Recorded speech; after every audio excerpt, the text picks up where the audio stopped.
Top Pure Recording Podcast, episode 198. Tonight's guest, repeat guest, Mark Roberts. Welcome, Mark. Oh, man. Welcome, fellas. Repeat guest. That feels nice. Yeah. Good to have you back. I was thinking today you were here with James last time, right? Yeah. James Stapleton. Shout out to that dude. Man, when was that? You know what? I wanted to go back and look, but I'm terrible at research. I feel like it was early on. It was maybe spring or summertime. It was probably summertime in 21. Okay. So, if any of us had a phone handy, we could look it up, but we're all phoneless. Yeah, I think it was sometime in 21. Man. And I really only remember that because I think after the taping that night, I was like, hey, man, I'm working on this thing. I got this idea, but we weren't like talking about it yet. But it was just like really early in the ideation phase of like, what is now the Monarch? Yeah. But I think I hinted to it maybe that night or something weird. You hadn't gotten the keys to the building yet. When you talked to us about it, it was a possibility still. I don't even think that it was. Yeah, it was just a possibility. Yeah, it was a possibility until it wasn't. Until it was a reality. Yeah. Holy crap, what a reality. Holy crap, man. So how long have the doors been open? It's been 2 years? Oh, no. Officially, it'll be April will be. I raised the... Man, we just jumped right in here, fellas. Well, I've got so much let's cheers. Yeah, let's cheers number man. one. Hold on. And let's take a quick step back. Because I got to say this, man. We talked about it last night, and Earl attested to it. The Monarch is brought up more than any other thing we talk about on this podcast.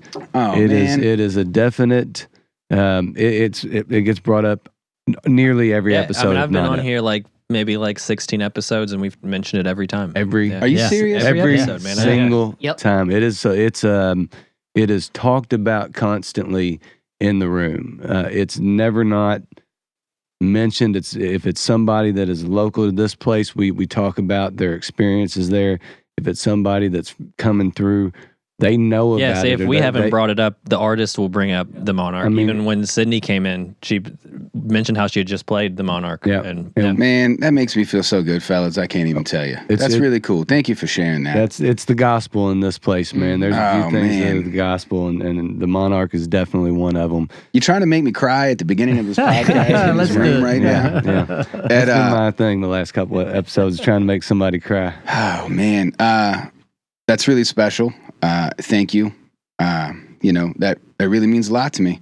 I've put a lot of love into try to foster that exact sentiment among other folks. So I'm glad to hear that it's considered fondly and it is by everybody, man. Yeah, that's really great. I've never met one person that has heard of the Monarch, whether they've been inside of it or not, that has heard of it, has not thought it was the coolest shit they've ever heard of. Oh, man. Nobody. Thank you, Earl. Never have I heard a bad word from your place ever. Yeah. That's dope. That's really dope.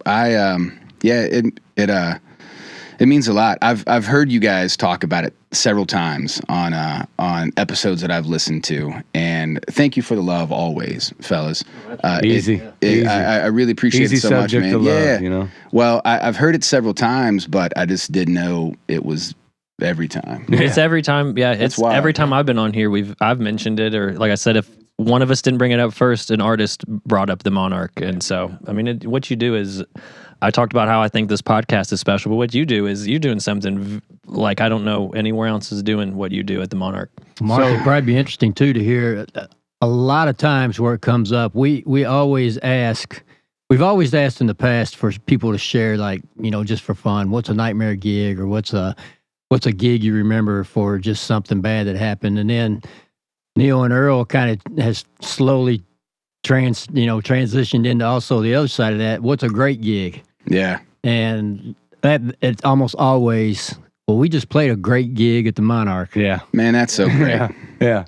Yeah, I mean, Totally. I just played. I've been telling everybody that show I just played there was my favorite show that I've done. That was a blast. And It's up there at the top of my list too, man. and You were great, bro. Yeah, I mean, I had a great time, and I'll go ahead and like say, like, the Monarch for just me personally has like changed my whole life. Like, it really has. Like, I don't mean to be dramatic with it, but I met you all from the Monarch, like Neil, like at that songwriters group, and then I ended up being a guest on the podcast. Now I'm part of the podcast.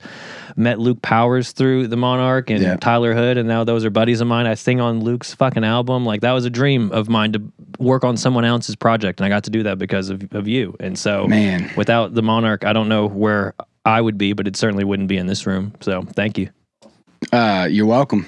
And it's exactly what the place is for. Like, it's exactly what I've wanted it to be from the very beginning, right? Like, it's I always say, you know, we're trying to build this space where we can find each other and find ourselves, and it starts with just having a space where people feel comfortable and it feels like home, and they can come connect with one another. You know, and it's really hard to quantify those chance encounters and those experiences. You can't. I say all the time, like, people say, like, you have to be in the right place at the right time, like, really with anything you do, but certainly in music, you do have to kind of go out in the world and meet people. And for me, the Monarch that's always the right place. And then if you keep showing up there, it will be the right time, and you'll meet someone that you should meet. So, you know, it's a total buy-in from the community, especially the music community and the artistic community, to buy into the vision of what the Monarch is and what you laid out from the first walkthrough, with going, here's what I'm thinking.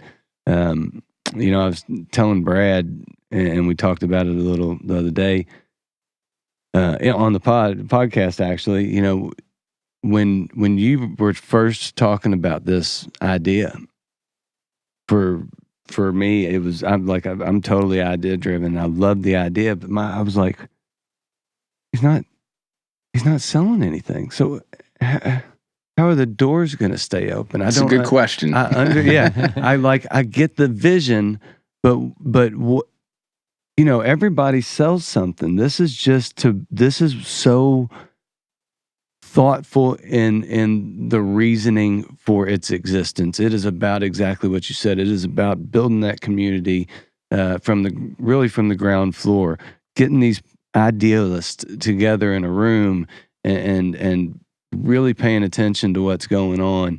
And it's created something so special.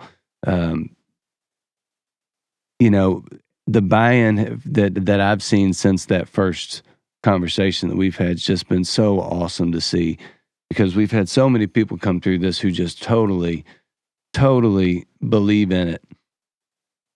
That doesn't translate to dollars all the time. So how, like, are there ways, I don't want to like necessarily start the fundraising already, but, you know, I mean, how can people get involved that know about this, that have been to shows, but really want to show financial support and buy in and be a part of keeping the lights on and keeping these amazing, I mean, dude, this year you've already got lined up for 2024 is ridiculous.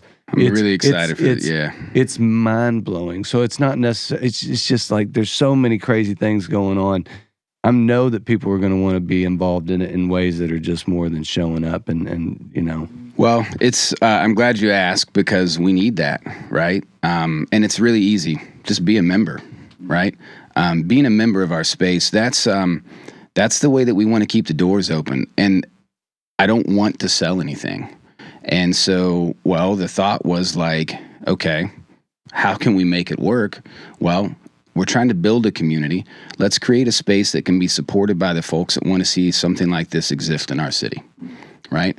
And that's where the membership concept came from. And it really came from necessity, you know, because we've got to figure out a way to pay the bills. You know, It's expensive.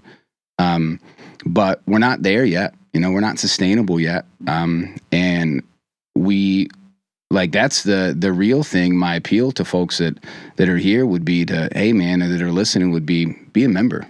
You know, that's the best way to support the space.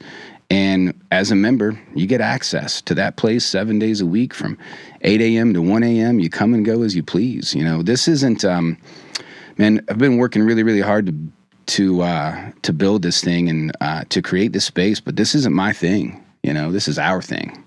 And I've said that from day one to everybody that would listen. Man, this is not a me project. This is a we project. And I'm really, I can't tell you how much it means to me to hear what you guys have just said. And thank you for the love and the support, not just on the show, but personally as well. It really means a lot to me to hear those things, because I'll be honest, like, I don't, you know how it is, man. You get in the weeds and it's hard to, yeah, man, it's hard to see the forest, from the trees sometimes. And I needed that reminder. It gave me some juice just now, man. I really appreciate it. Yeah, well, what you do, it really is special. I think what you just touched on is why it's special. It's not a you project. It always, it is a space for anyone who wants to be part of that space. And that's why I like the podcast here too, because I feel like anytime you're doing a project, whether it's a podcast or you're trying to start a venue, it can end up being a selfish thing where you want to do what you want to do. But I feel like on here, I like that you all are very selfless and you do these things. And Mark, obviously you're that way too. And it really is. There's a reason we talk about you every episode, because what you do is so the shit, man. It is so cool. Thank you, guys. The Monarch is one of one. There is nothing else that's like it. And it is, it's imperative that it goes nowhere, because it is, you can't experience anything like that running to somewhere else to see anybody else at any other time. You go there, it is an experience that is going to be mesmerizing, memorable. It raises the hair on your arms. It's a true listening room. It's exactly what it is. It is like there's places, the Ryman. You go to the Ryman and watch something that's crazy. You get a feeling, and there's not a lot of places where you can walk in and grab a feeling, and the Monarch is that. And it's that way as whether you're playing a show, like as an artist, it feels that way. Like to have people sit there, listen is something that, you never do. You never get to play for people that are actually listening. And so it's great as an artist, but as someone who comes to shows, it's my favorite place to come watch a show too. And I've seen some magical shows in there. We talked about on the podcast yesterday, live music in general is magic. Just to see music at all is always, to me, like something very cool. But when you get that and put it in the right place, like it's something even better. And the Monarch is the best place around, man. Like what you've done is like I said, it certainly means a lot to me. Like it really has opened up my whole music career. Like I was just thinking the other day, it had been exactly a year since I popped into that open mic, and I'm so glad that I did. Yeah, bro. So, you're just getting started, man. Yeah, well, thank you for helping me get started. I appreciate it. Man, I'm trying to give a space where people can come listen to you, because you deserve it. Well, thank you. And I've gotten to do some cool stuff there. I've written. I never had really co-written songs. I've written 2 songs now in there with some people. Like it's just a great space, whether you're watching a show or just want to come hang out or write or whatever. Like it really. I don't know any person that I've even yesterday on the podcast we talked about. Like I've run into people out and about that I've met doing shows. I'm like, when you come to Louisville, like here's the place you gotta. If there's a place you gotta go, it's the Monarch. Like that is the place to play. Like when I brought Cody Lee Meese to the show, I was like, man, what a killer, by the way, dude. Yeah, killer. We had done a couple things together. The first show I did with Cody was at the Whirling Tiger, and we played for like 25 people. And I was like, if you come back, man, like I promise, I'll send it. We'll go somewhere cool, and it will be a place that you will love. And he had a great time. I think he had a great time. We got to get Cody Lee in there. Yeah, we'll get him in here. I'll bug him. Hey, Mark, you have ripping contact, guitar right? player. Yeah. So, Mark, for listeners that haven't been to the Monarch, before we really get into the concept and what membership brings you and that sort of thing, why don't you just kind of describe the physical space, what you have there? It's weird, man. It's I like that you say, Neil, that it's one of one. It definitely is that. I've never seen anything quite like it before. You know, we've worked real hard to make a space. Try to make a space that feels like home, and I think it does because we've put so much love into it. I think you can feel it, and it's a lot of different things. It can kind of be what you want it to be, and that's the beauty of it. One of the things that we have is the only listening room in town, and it's a beautiful little listening room. And you talk about like having nights where magic experiences can happen. We had one there last night, for example. There was Joe P was his name, or Joe P is his name. And he's an Atlantic Records recording artist, and I'm gonna share something he shared because he shared it on stage last night. But it made me feel great. He would just, after his first or second song, like the first applause is my favorite thing that always happens at the Monarch for artists, because they're always so caught off guard during, like, they come in and they don't expect, it's pin. You can hear a pin drop. It's so quiet, and they're caught off guard, and they're like, oh shit, like, oh, it's nerves. Yeah. But then, man, after they get through their first song and then that place erupts with the applause, you can just see their face light up, and they relax, and they know that it's all love and everybody's there to listen. And he had that experience last night, and a couple songs into it, he was like, I think this is maybe the coolest place I've ever played, ever. And it wasn't just, he meant it. He shared a couple of cool things, but we've worked hard to make it feel that way. And I think one of the things, you said something a second ago, Earl. There are lots of places, what I'm trying to say, it's more than just sound, right? It's a feeling. It's a feeling, yeah. And there's places with good sound around town, but it's everything that the Monarch encompasses when you go in there. I mean, I've been to shows in there where the place was just like balls to the wall people, and had an amazing experience. I've been to shows in there with 25 people, and it was the best 25 people you could ever ask for a crowd. Like, it's always magic. I've never been to a bad show. There's something about, man, just 15 people in that room. And that's the other thing is, we've got a small room, and 15 people, when all those tables are full down there, or there's people at every table and at the, and sitting behind the bar, in front of the bar, it feels full. And magic happens in a small room, right? It's just, but to answer your question, Brad, it's what I like to think, it's kind of like going to your buddy's house and seeing one of your favorite artists perform. Mm-hmm. It's kind of what it feels like. It's like a living room show on steroids. You used to do that. You used to have the in Long Run, right? Live at Long Run series. The living room shows. And there's so much I've taken from that. I was going to say, that's what it feels like. It totally feels like you brought the living room to a spot, and people still respect it like it is your house. Yeah. It's wild. It is wild, man. It's wild. It really is. So the thing I was thinking about with 15 people, man, with 15 people that want to be where they're at, right there in that spot, it feels like a million. It could be, it feels like you have the attention of the world when you have that. And that's why I think you got the feeling, because the people that are in that room, they want to be there. There's really no other place they'd rather be. Yeah, that's cool. Yeah. The living room show thing, obviously that was such a big part of kind of this journey to the Monarch, where, my experiences from hosting a living room series, right? Like that style. And I fell in love with it, man, because I saw the interaction between artists and listeners, and artist to artist and listener to listener at those things, and it's very familial, right? And I saw the communities that come from those experiences where, you're able to share music, and you're able to share stories, and you're able to be vulnerable, in someone's home, where it's like, you get a bunch of people that are willing to go to somebody's house and hang out and listen to someone play music, like they're typically pretty good folks. Yeah. Mm-hmm. And then communities come from those things.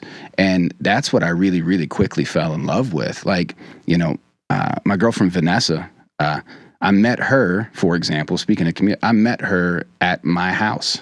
You know what I'm saying? Like, she came to you. She came to a show.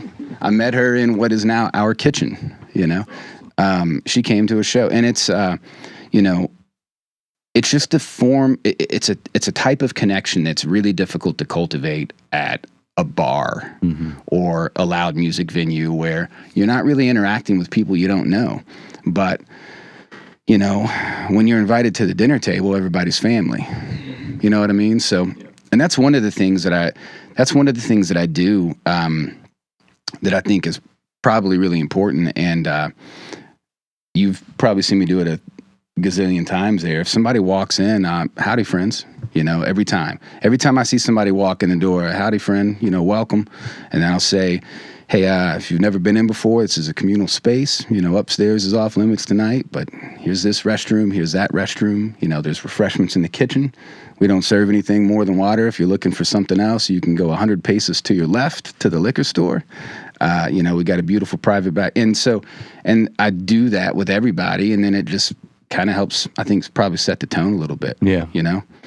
Well, yeah, I mean, you are the Monarch. I mean, you really have just created something that is one of one. I don't know how else you describe it. It's a weird thing, man. It's a cool. I mean, you should be really proud of what you've done, and I hope that you can. Because I know how busy you stay. I hope that every now and then you can take a step back and go, "Holy shit, I've fucking done something really special for not just one or two people, but for countless folks." I do need to get better at that part. Yeah, well, hopefully you can find some time to do that. Yeah, you deserve it. Yeah, thank you, man. You guys are giving me lots of compliments right now. So, what is if you can kind of do that right now? I mean, since you don't get time to do it in real life, and we're kind of in a suspended reality right now on the podcast. What does it look like to you? I mean, you take a couple steps back from the first time you and James were on. I think as much as anything, when you guys came on, we had just come from a barn show, met you.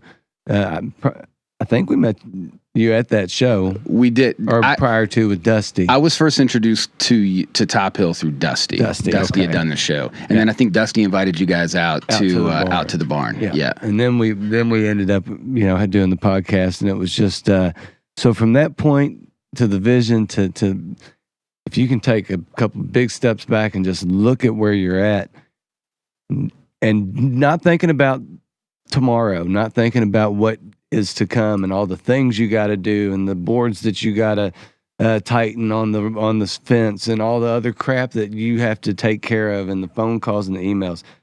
Put it all on pause. A couple steps back. What does it look like? Well, it is. It's been beautiful.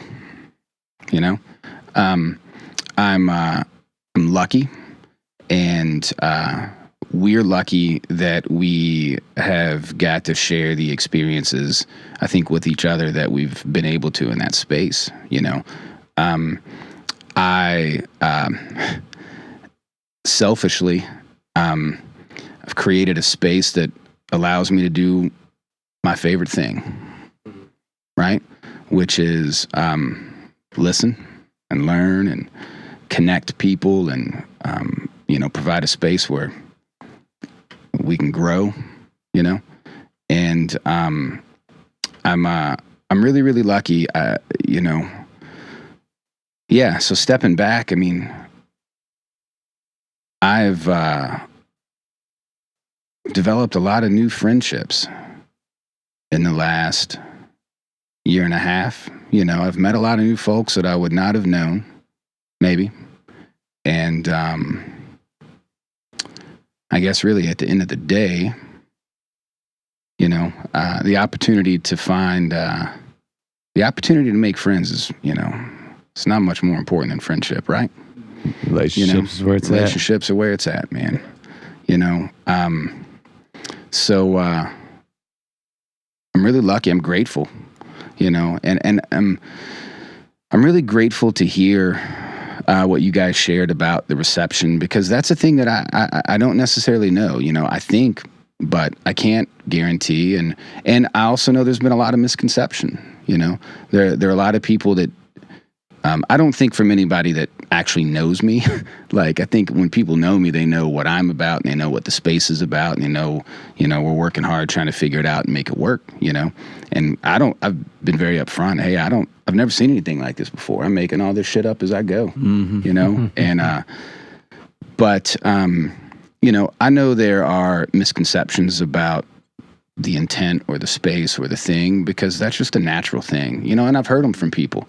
And I would love, I hope people ask me those questions, you know what I'm saying? Because I'd like to be able to help them find the answers, or, help them find the truth. That's what I'm trying to say.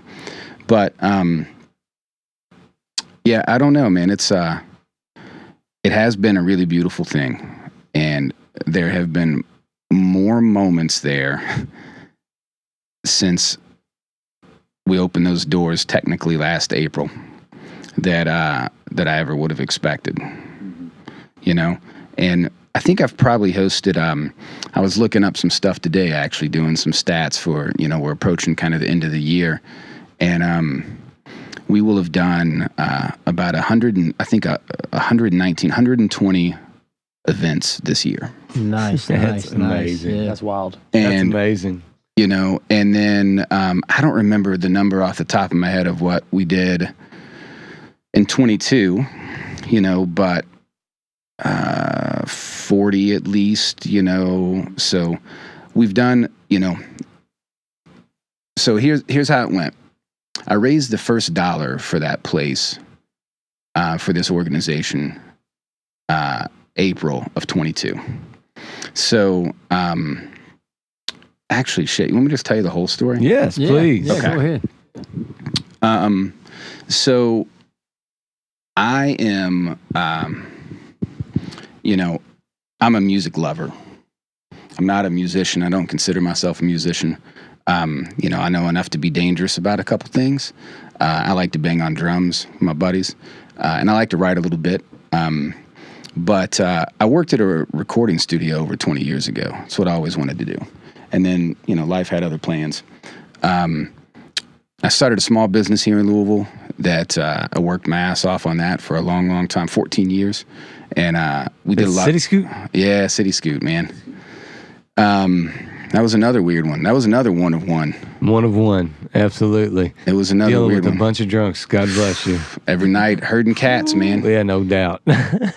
You know, we drove, so City Scoot was the first of its kind in the country, man. It was the first ever fully insured designated driver service. We drove you home in your car, and we drove about 140,000 people home here in Louisville. That's crazy. We saved a lot of lives, man. Saved a lot of life. Not only theirs, but other people's. Yeah. Probably yeah. other people's more than theirs, really. Yeah. That's the way it works. Yeah, it was, I don't know what in the hell I was thinking. You know what I'm saying? It was something. But I started that in 2004. At that time, I was working at a studio that's still around. They're called Head First Media. They were in a different location back then, but you know, that's what I always wanted to do. And then I started that thing, and then that became me for the next 14 years. And when that ended, I was particularly lost and scared, and I didn't know what I was going to do next. And that had been my identity. And luckily, music came back into my life at a time it was really important for me, you know. And luckily, you know, my friendships and my relationships, you know, Luke and Dusty were living with me at that time. We jokingly called it the Roberts Home for Wayward Musicians. And you know, I'm so grateful to them because they have been such a tremendous inspiration for this whole journey that I've been on, and I've been able to help so many other people through. But you know, they helped me through, you know, because they gave me kind of the opportunity to really watch and learn up close, right, and listen and better understand what it means to be an artist and the journey of an artist and how important those journeys are, not just for artists, you know, but for everyone around them, like me too, you know, because, you know, you create, we listen and we learn, Couple right? studs, too, you got living with you, man. They're badasses, man. Yeah, they're badasses. So Luke and Dusty, shout out to Luke Powers and Dusty Bow. See Dusty in a couple episodes. Yeah. Those guys, you know, we were living together, and they were very patient and very inviting for me to participate in a world that they had a lot more experience in than I did at the time, you know? And through that, started making some noise in the house, you know, and started writing songs and doing this and that. And then it just felt really good. It felt like home because it was home, you know.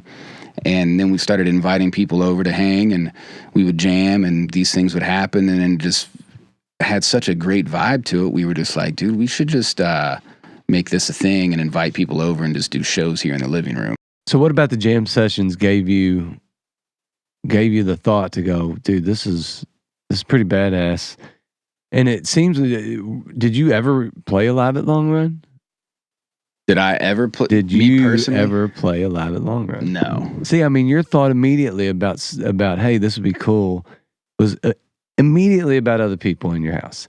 You know, but while you guys were doing this, while you had Luke and Dusty living with you, and you guys were just jamming in the house and things, were you? I remember you telling us you were a member of some type of maker space in another city or something. Here, yeah. Here, okay. Were you a member at that time of this place? Oh yeah, I'd been a member at that place for probably back to like maybe 2014 or so, 2013, 2014. And so that's where I'd seen a membership model work before, right? So like that place is called Level 1. They do some really cool stuff, man. They were the first like hacker space here in Louisville. And now there's like GE First Build, and there's a spot over in Jeffersonville too. But man, Level 1, it's a maker space, hacker space. A bunch of nerds. We like to tinker and build shit, you know? And it's like a full wood shop and full metal shop and, computer lab and laser CNC machines and 3D printers and, just all this fun stuff to play with, right? And to build and create. And as a member, I had access to that. So that's where I was like, well, let's do a space like this for musicians. Maker space for musicians. And a space like this for artists, right? So that is, that's kind of where like the revenue model, we were talking earlier about, and I'll come back to the Long Run, I promise. Right, I'm for sure. We were talking earlier about, how to make it sustainable. Like I knew from the beginning we didn't want to sell anything. At first we thought we had to, and I really kept dragging my feet on the idea for a long time on just launching it and, and moving forward because I didn't want to sell anything. I definitely don't want to be a bar, Not that I have anything against them. We're having drinks now. I love it, but we've got a lot of those in our town. You know what I'm saying? We need something new. We need something different. That totally changes the dynamic in the environment. Totally changes everything about the experience. It would not. I promise you, if it was a bar and you sold alcohol, which it tends to. That's what it would be. It would be a bar. You wouldn't have people come in this room talking about the Monarch. Yeah. Not how they do. Yeah. It's a religious experience for most musicians or people that have ever been in that room, and it would not be that. You just think about the little logistical things that go with that. People, if they want something at the Monarch, they bring it in, and they're at their table to listen all night. Nobody's buying and purchasing and waiting tables. There's and no moving check around drop. And it's there's none of that. Well, and that's part of it was like every music venue that you know of is based on an economy of alcohol. And I'm not hating on that because that's been the model and that's how they've kept their doors open and that's how, music has been shared. But I think we should try something new. Yeah, right. So what that leads to is people wanting to hear what they know, and cover bands. A lot of the people that have come through have been in the play the 4-hour nights, the cover bands, and cut their teeth doing that stuff and finding their sound and finding their groove. That's why I think once they find a spot like Monarch and have made that transition, it's so magical because you understand. These people understand the difference. These musicians have been on both sides of it, and a lot still, think about. And the listeners. I mean, that's a two-way street. Two-way street. The listeners know where they can go and get that experience too. I think of, Drew Crawley that plays a ton, Ben that plays a ton of covers gigs, and Justin Miller, they play a bunch of stuff that it's they know the nights that they're going to play something special, and they know the nights that they're out to make the dollar and do the thing and play the stuff that people want to hear, and there's nothing wrong with that. But those are, not memorable. The memorable nights are the ones where, especially not selling anything. I do want to ask, merch. Do you ever play? I would buy a Monarch shirt. Yeah, bro. I would buy 3 Monarch shirts of different kinds if you had 3 different kinds. I am a dummy. and I'm very obviously allergic to making money. Period. Man, merch has been the most requested, hands down the most requested thing. And I think like earlier this year, like when we wrapped up kind of our first official year, like April to April, or actually I said June to June. Our first official show was June 2nd, I think, 22. But anyway, I was like, we're going to make merch, and we still haven't done it yet. Yeah. If you did nothing more than put your front mural on the shirt. I know. t-shirt. Yeah. Well, man, I would buy. to be honest with you, we haven't done it yet. I haven't done it yet. Well, okay, first of all, we're working on something now. And we're working on something now that's going to be made available for the end of this year, because we're going to be doing like a year-end campaign, campaign. A fundraising, a membership campaign and a fundraising campaign. And Can people make one-time donations on that, like a Venmo or PayPal donation when they do that? Yeah. And you can go to our website and make a donation. There's a donate button. All the money that we raise currently, it goes through the Community Foundation in Louisville, and it's all tax exempt that way, right? So you can make a tax exempt donation to the Monarch Music and Arts community through communityfoundationoflouisville.org. That's been our fundraising mechanism until our 501c3 status is approved, which we're still waiting on. That is a process, my man. Yeah, but it'll happen. So that the money that we raise through donations goes to CFL, then it goes to our fiscal sponsors, which, by the way, a shout out to them, Access Ventures. Access Ventures has been so dope. They are great folks. They've been really, really awesome to us, and they've been really helpful throughout this whole process. So they've served as our fiscal sponsors, which is kind of how that fundraising world works for us. But anyway, thank you, Access Ventures, and Shout out Community Foundation of Louisville Ventures as well. Yeah, and I completely got sidetracked with some. What were we talking about? We were talking about membership stuff. We were talking about the end of the year funding. Yeah, merch stuff. So we're working on something right now. Kat is one of our members, and she is a volunteer extraordinaire, and she's a designer for her day job, and she's helping put together. I think she's got a thing she's launching. I think it's Wild Craft Designs, WYLD Craft Designs, and she's putting together some posters for us. Sweet. And I probably should keep this a secret, but I've already said it now. Too late. We're gonna do a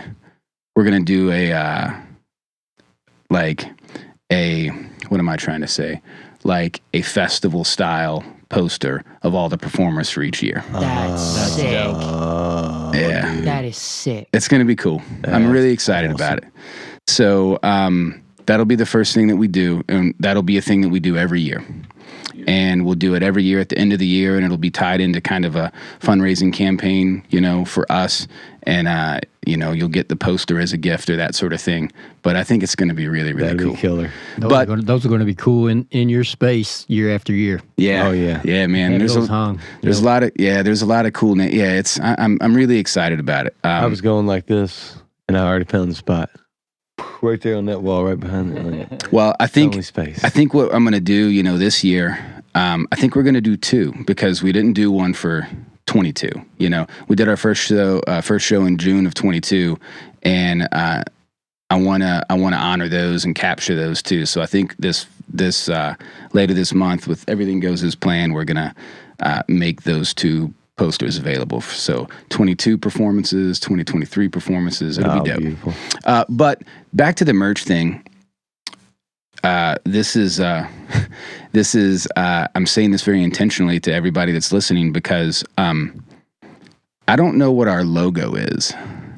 Oh, it's got to be the mural, It's got to man. be like that mural. The mural is the absolutely. logo. Some form of that butterfly. Yeah. It's So I've wanted the logo to come from the community.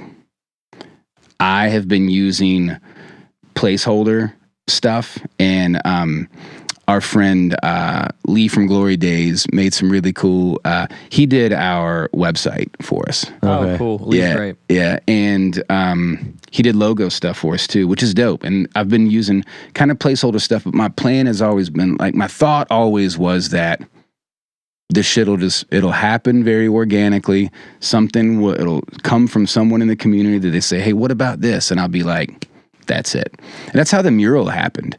Like, I reached out to Wilfred, Wilfred Sig, who's an incredible mural artist. I reached out to Wilfred and said, hey man, I want you to do a mural. And he was like, what do you want? And I was like, yeah, I don't know. What do you got? What are some thoughts? And we met several times. Actually, we met before. I knew he was right to do it. We had good vibes, and he kept giving me really cool stuff to look at and incredible artwork, but none of it just like, how sometimes when you know, and I'm just waiting for that to hit me and be like, oh, that's it. And so he had given me probably 5 different things that he sketched up for that wall. And he was like, give me something to go on. And I was like, man, I don't know. I was like, I want it to speak community and like energy and, and so he came to the very first event that we ever had in that space. I raised the first dollar like the beginning of April, and like 2 weeks later or 3 weeks later, I got the commitment for the money from one of our charter members. And then when they made that commitment and said, we'll help, then I went and we started buying shit and we got to work.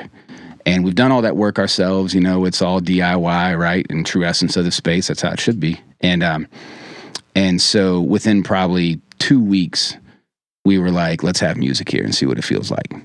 And all we had really done was the listening room. It was, painted, and we had, fixed this and that. That building had been vacant for like 4 or 5 years before we got in there. A long time, yeah. And it was There's shit everywhere. Yeah, it was back in rough shape. packed. Yeah. Had all those pizza ovens. Yeah, there were forklift, bro. There was a lot. There was a lot of stuff going on. But so we decided we need to have music in this room and just see what it feels like, right? Like, we'll know where to start, what we got to do next. And so, of course, Luke, we hit Luke up, and Luke came down, and he played. And there was probably 30 or 40 people there. And Wilfred sat back there in one of those green chairs by that fireplace. And as he just listened to Luke play and listened to the people and the conversation, all the things, he drew that mural on his iPad. Oh, cool. And at the end of that night, he was like, hey, Mark, what about this? And I was like, that's it, And so I've really wanted the same thing to happen with a logo. And it just hasn't happened yet. And as a result, we haven't made any merch. And every's asking for merch and shirts. How about this? It doesn't have to be the logo, but I'm telling you, man, you throw that mural up with the Monarch on top of it. I'm buying it. That's badass. I think it's just so a mural cool. on a t-shirt. Yeah. Yep. Just a mural name, mural whatever. Yeah, man. I think it's one of those things when you see the paintings of all the stuff in Louisville, like the whatever, you see that mural, people are going to go, oh, that's the Monarch. It's just one of those things that I think that if you know, you know. You know what's wild about that mural, bro? There have been, this is a perfect example, and maybe this is part of the magic to it. I don't know, man, but it's definitely part of me being a dummy.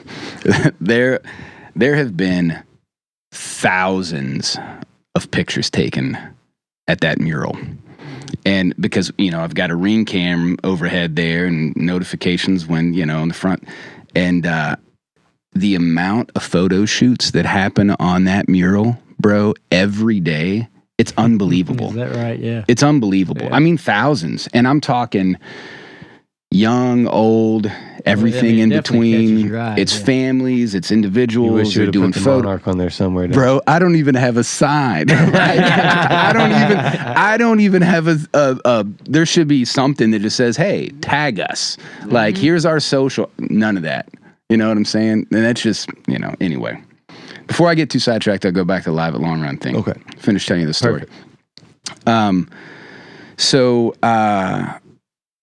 we started doing, we started jamming at the house. It felt great. And I got really lucky, man. The living room out of my house, you guys have never been out to my place. I missed the last one. Oh man.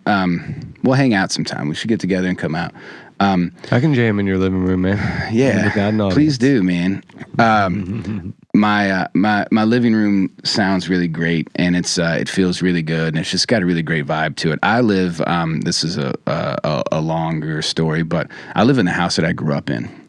My parents have both passed away quite some time ago, and that place is home for me. I moved back out there 2009, and so anyway, it's home. But my parents built that house. My dad built it, like literally with his hands, and much like the same kind of attitude that I've put towards the Monarch, like you can feel the love, man. And it's just got that sort of energy.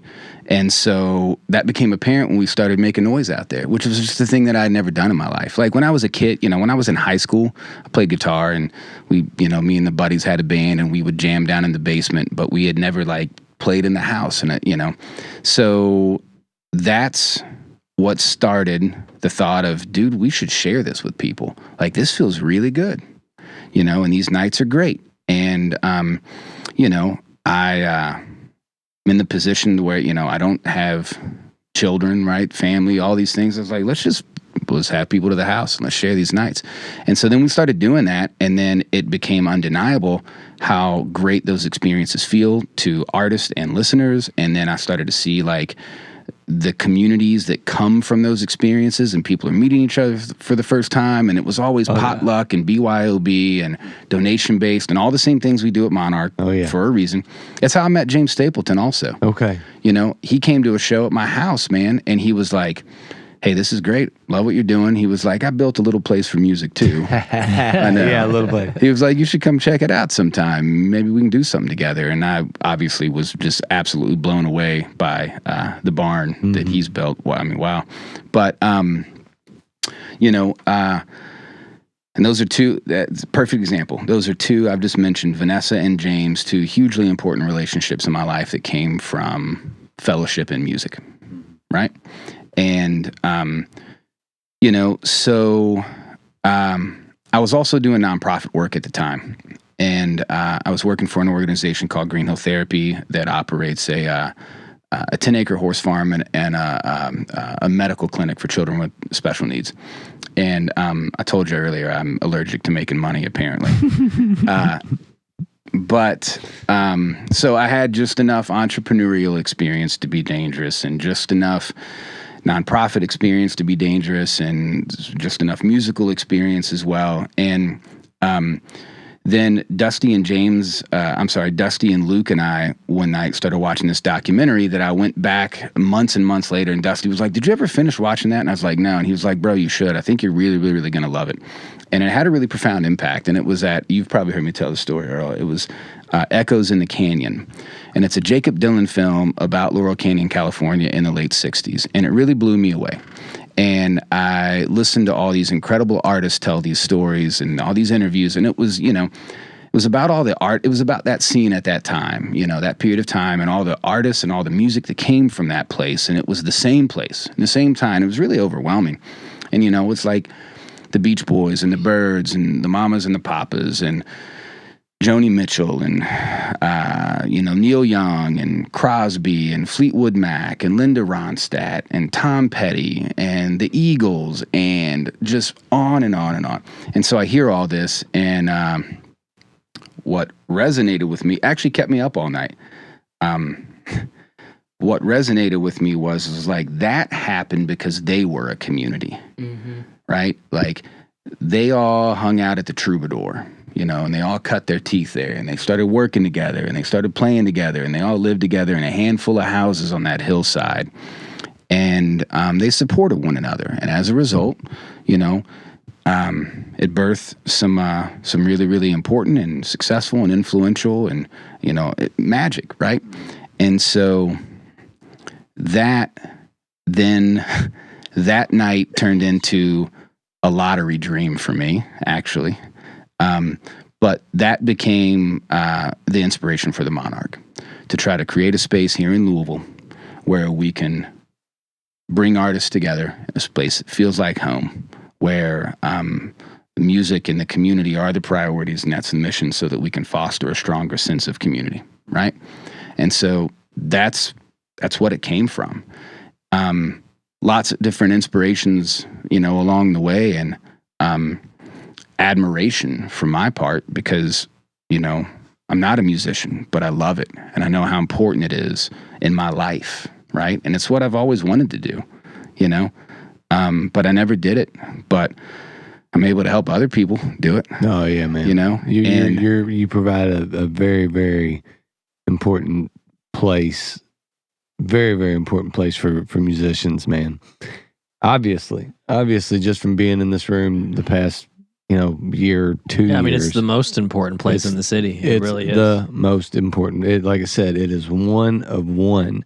So the fact that where the idea, sparked from to get to the point of where in reality it is what it is just, I don't think, we can't say as a community thank you enough. So it is important for you, I think, on our end to say, take a second to realize what you've done, because you've done something that's massively important to the people that you're talking about right now. It's those people that roll through, the Luke Powers, the Dusty Bows, the people that put in the work, that, like I said, this next year is going to be crazy, but it's because you deserve for a crazy year to happen. These people that are getting ready to come through have no idea what they're getting ready to experience. That's the magic that I see. You're getting ready to have people come through that play gigantic venues, that play big shows. You had Jason Isabel. You've had, I guarantee you, they've talked about the Monarch. Mm-hmm. Yeah. Even when I got a chance to open for Riley Downing, who I'm a fan of, dope. and then I got to open for him, which was really cool. And we talked a bunch upstairs, and he was like, "This is a fucking dope spot." And I was like, "I'm sure you play all kinds of places." He's like, "I don't always play places like this, though." He was really cool, and that's the thing that's been really important to me from the beginning too. Basically every show we do, at least probably 98% of the shows we do, it always features a touring artist and a local artist, because we want to give artists in our community, those opportunities to connect, because it's really, like we said earlier, man, it's impossible to know those chance encounters and, what they can lead to. And man, we've been really, really lucky. There's been some really cool shit that's happened for, a handful of folks that I know, like as a result of hanging at or playing a show at, or being part of the community. It's really kind of been a testament to it, and that's been really, really great. And I realize now just how long I told this story a second ago, guys. What's the single longest time that a guest has talked nonstop? Because it's always me. Don't worry. It's always me that talks too much. I think I just did it, but if I can, we're still under an hour total, even with the bathroom breaks and the shit talking. We're good. If I can, I just want to say though, like, that's, like those experiences that, that's what the Monarch comes from, and it's very real. It's very true. It's very organic, and it's very confusing for a lot of people because, most folks don't operate, that way, right? And a lot of people have wondered, like, there's got to be, what's the economy of this? And there's not, I want this to be supported and sustained by people that believe what we're doing is important, and if we can achieve that, I know that beautiful things will happen as a result. And I know that we have a rare opportunity, and we have so many incredible artists in this city, right? And they don't know each other too often. You've got this group over there, and this group over here, and this group over here, and it's just a couple of introductions away from who knows what. Yeah. Totally. And that's what it's about. Like when I talk about trying to provide a space where folks can connect and foster community, that's it. and you do that. I mean, I've met all kinds of people there. I mentioned Tyler Hood is someone I was a fan of that I like to listen to, and now we're buddies, and that's something What because about of that you. dude? Yeah, I know. Yeah, That dude is one of the best songwriters I've ever he's heard. one of the best most people around consider him the best songwriter in the whole region, and he is, and he's a great dude. I give him that, yeah. And it's cool to just be his friend. Like we've hung out, we've shared a hotel room, like we're buddies. We text on occasion. Like it's really neat to get to like, because of the place you've created, to meet artists that you respect and admire and then become friends with them is something you don't get to do other places. That dude is one of the most rarely talented singer-songwriters Yeah, I've and he's ever one of seen. the most interesting dudes around. Well, I was going to say, dude, artists that are pretty.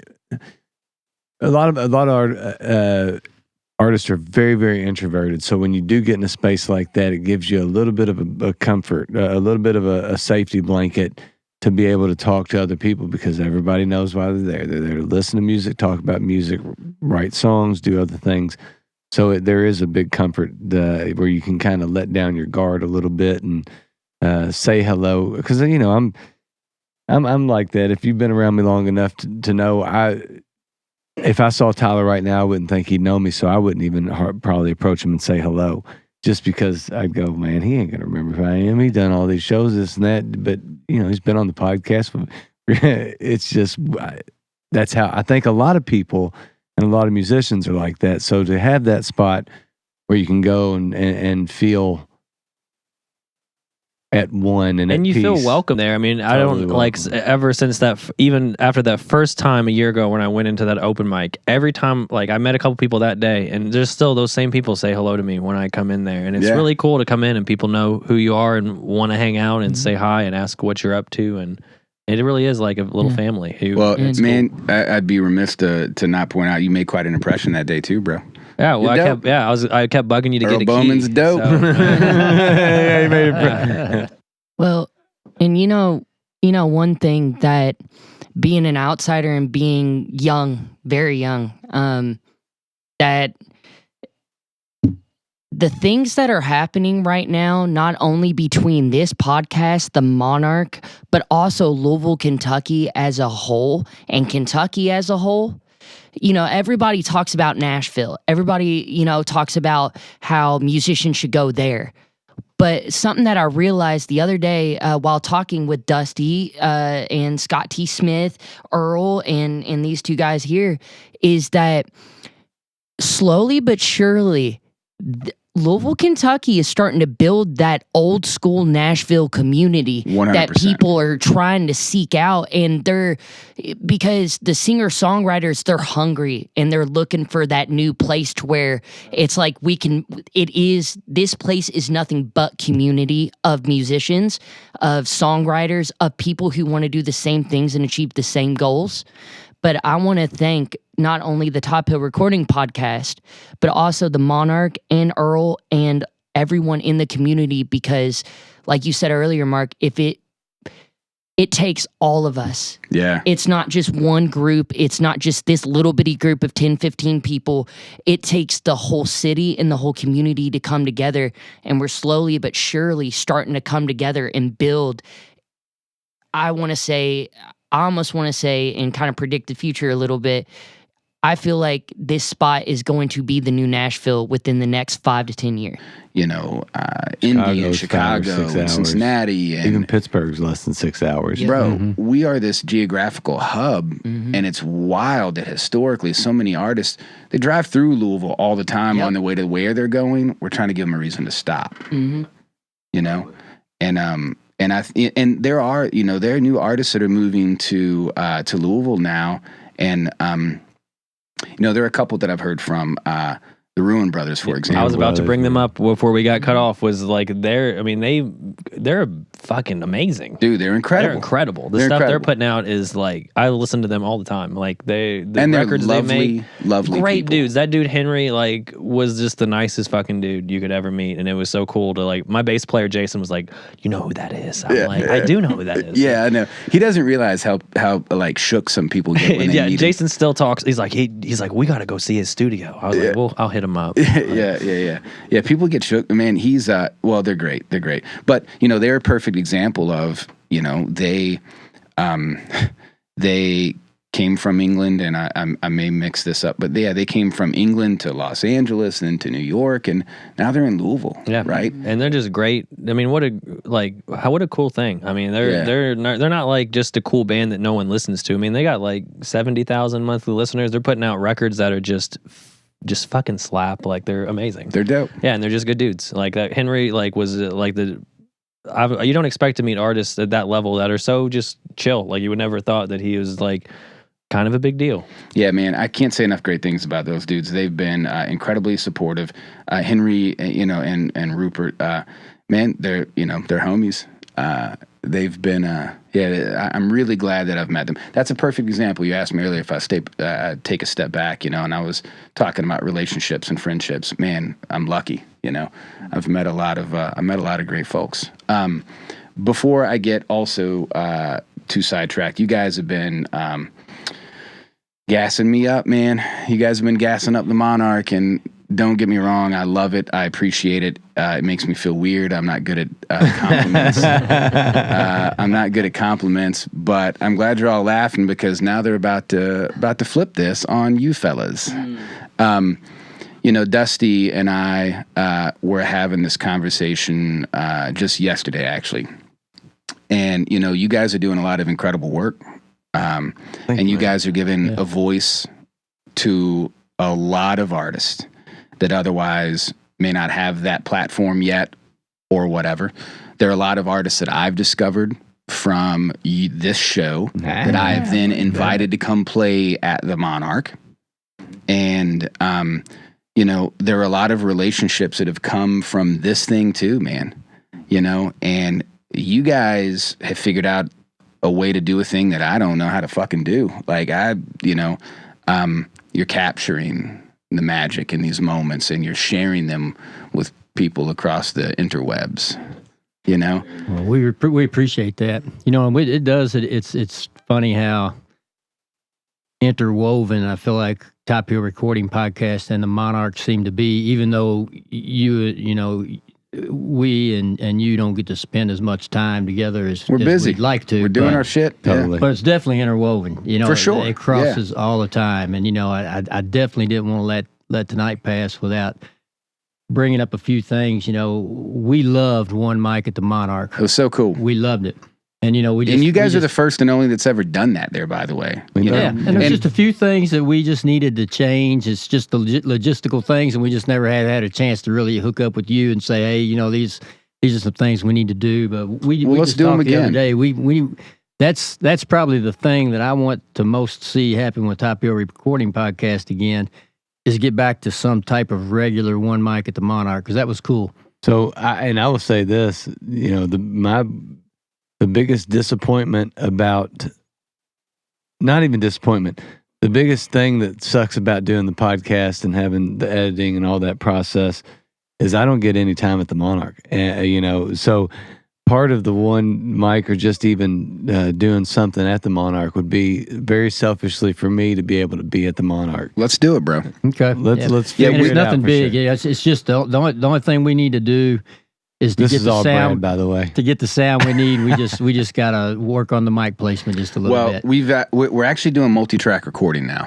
So Beautiful. so we can just give you, and maybe it's whatever the format's going to be. You can do it whatever you want, but we can give you audio from our board.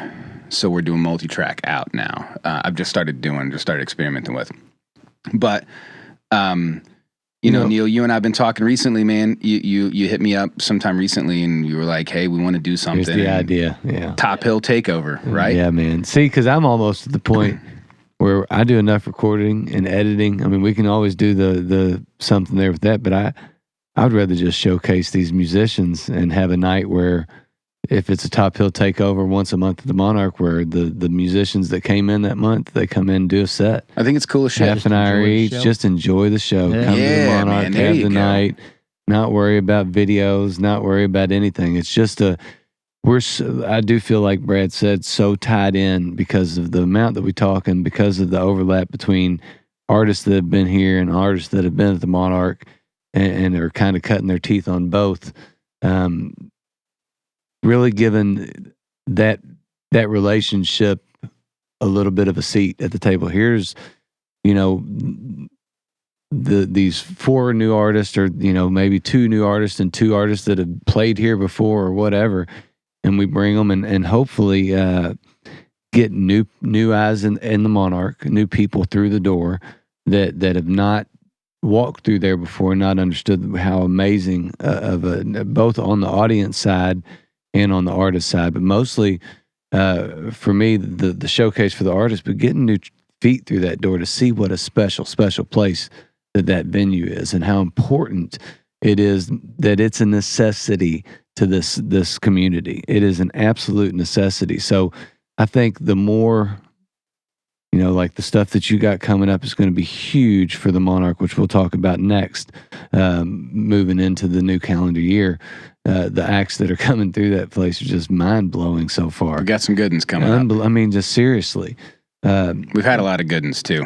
All of them. Yeah, totally. So, I love that idea of the Top Hill takeover, and just, you know, you think about how interesting and musically diverse will that create, you know, the shows that'll create. Yeah, man. So if we because it's so all over the place in any given month on what types of musicians, what type of music, you know, what we have on the podcast. All right, you ready to do the last 4? Let's do the last 4. So the last, we had Buck the Taxidermist, Sydney Sled, we had Hill Vibe Tribe, and we had, who were awesome. I've never heard of them yet. They were they were crazy really good. cool. Which is, and then we had, was it did I say Justin? Justin Miller? No, you haven't said Justin, but yeah, Justin Miller and Elements of Sound. Yeah. So I mean, you talk about a diverse set, 4 sets of just awesome music, totally different, cool ass styles. Yeah. You know, so we definitely got to get to the end of that. I think what would be cool, and I'm just obviously thinking out loud right now, but man, you know, somehow encouraging those artists to do something they've never done before, maybe with each other, would be really cool. We could definitely talk about it. Like a final song, or like you get like 4 bands, 4 different songs, and it becomes a suggestion from us. We figure out the song of the month before they all show up for the month, and here's the song of the month. Learn this song. Y'all are playing it together at the end of the month at the Monarch. So learn the song, and then we'll tell you what, you know. Actually, dude, what would be dope? So one time I did this Monarch mixer, and it was so fucking cool.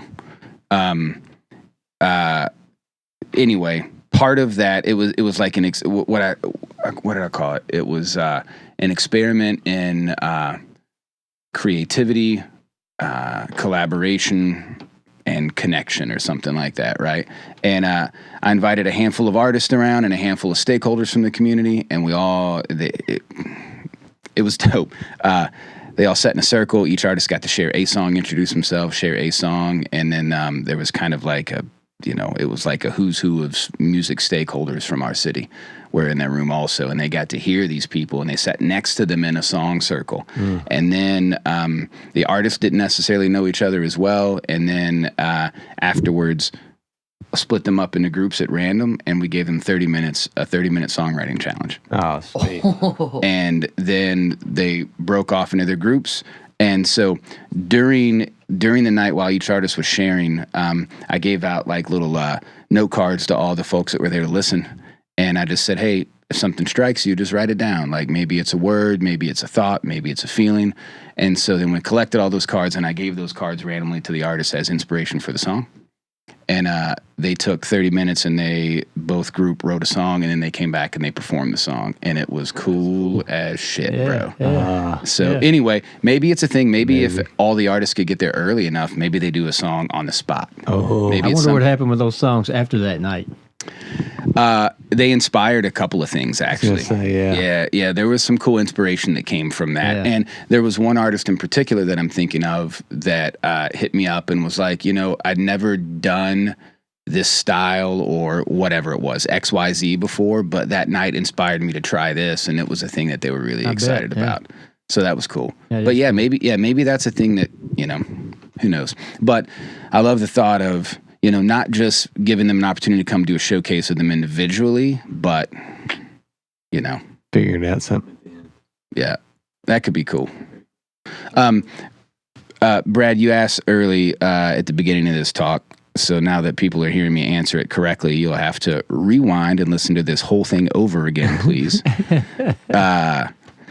But you asked, what is the Monarch? What do people see when they come in? And I started talking about the listening room and the living room, and it feels like home. But what it really is, it's a creative hub and a co-working space for a community of musicians and music lovers, for artists and patrons of the arts alike, where we can hang and we can connect and we can work and we can learn and discover and grow, and we can stretch our legs, we can find some respite if we need, we can let ourselves in and out and come and go as we please. The whole thing's unstaffed.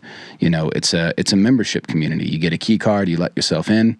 You might have to turn the lights on, you might be the first person there that day, or there might be a couple of handfuls of other people hanging out, but you can use it like it's a coffee shop, and you can work, you can listen to records, you can write, you can bring an instrument, you can reserve rehearsal space. We've got rehearsal room upstairs, and part of our big year-end project is we're going to fundraise to renovate this garage in the back as the primary rehearsal room. We've got another 400 plus square feet outside in a separate building that you haven't seen yet. It's a great space. It's going to be dope. We're going to I'll make it feel like inside, but we got to do the whole thing. We got to build we got to frame everything out, floating walls and soundproof, because we got to be good neighbors, right? But we're going to make that space available so that members have access. So as a member, you can log on to the member portal and you can just reserve the upstairs room, or you'll be able to reserve the garage in 90-minute blocks. So what we want is, I want bands to be able to use that space 7 days a week for rehearsal and be as loud as they want to be, even while we're doing other shit inside, And then we'll also be able to use that room, I think, to do spoken word stuff and or maybe some theater stuff. I've been kind of experimenting. One of our new members is a Broadway actor that's just moved to Louisville, and she's been really inspirational. So anyway. like some black box stuff. Yeah, man. Yeah, I think it could be really cool. Yeah. Fellas, can I answer? First of all, thank you. Thank you all for what you do. And, thanks for being here, man. And thank you for letting me come on and just bullshit with you guys. This has been really cool. Let's definitely get that partnership going again, too. Done deal. Actively. Yeah. Done deal. Yeah. And is there any questions that I can answer? I would say, if I have one question that I wrote down, it's has there been anything in the past since opening the doors officially that has surprised you? Oh man, yeah. Lots has surprised me. I don't know what that one thing might be, though. Ideas grow and change and evolve. And, we've known that, the intent from the beginning has always been the same, right? We've had to learn, and I've had to watch and listen and see how people want to use the space and see what our community needs, and what, how can we better support the community, and we adjust accordingly. What is the most surprising?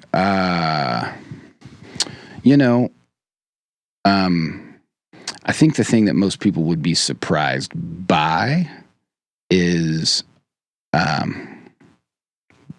how difficult this is. You know what I mean? It's really hard. It's hard to we've never seen anybody do this before. And every day I'm having to figure something out kind of for the first time all day long, And I think a lot of people think that I'm doing this because I can or some shit. Most people don't know me. They make assumptions, right? That's just human nature. That's just how we are. But I think a lot of people assume that I do this because it's something that I can do. But it's not. Like, I can't afford to do this. This is crazy, you know? Like, and I'm broke, you know, like we all are, you know? I say all the time, I don't consider myself an artist, but I know how to starve like one. And,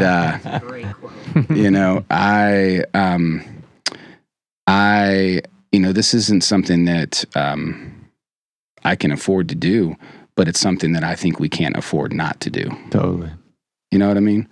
And I think that's a real surprising thing for most people because, dude, it's you know, it's weird. Well, it's a community driven thing, but there's somebody that has to have that leadership role and the control, and that's you. So everything in essence falls on you. So as great as it is, and as wonderful as all the words spoken about the Monarch, to make it a reality, you need help. You need those memberships. You need people to support what's going on there.